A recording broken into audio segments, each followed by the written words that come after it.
Our first story this week is a look at myelin repair. And remarkably, this is now the third repair related story we have covered in roughly a month. The earlier stories range from preclinical research in cells and myelin models to an early phase 1 study in people that was primarily designed to examine safety. The latest project takes a different approach. Researchers at the Florey Institute in Australia are using human stem cells to grow three-dimensional laboratory models of the brain, often called mini brains. These models contain myelin, the protective coating that surrounds nerve fibers and helps electrical signals travel efficiently through the nervous system. In multiple sclerosis, the immune system damages that myelin.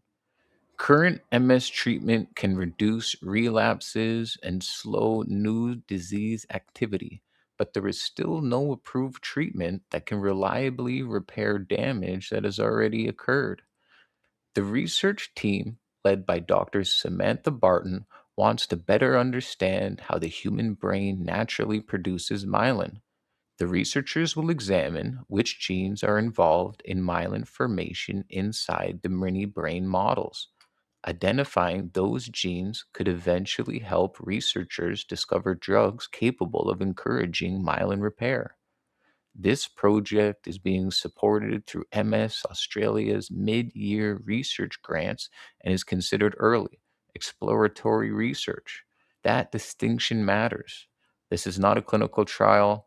No treatment has been tested in people, and the researchers have not demonstrated that the mini brains can repair MS damage. What they have created is a laboratory model that may help researchers study human myelin more accurately than simpler cell models or animal studies alone. The encouraging part is that researchers now have another tool for investigating one of the largest unmet needs in MS, repairing the damage left behind after myelin is lost. So, this does not change treatment today, but it adds another promising research direction to a growing month of myelin repair news. The takeaway is simple. Researchers are getting better tools for studying how myelin is made, but determining whether that knowledge can produce an effective treatment will require much more research.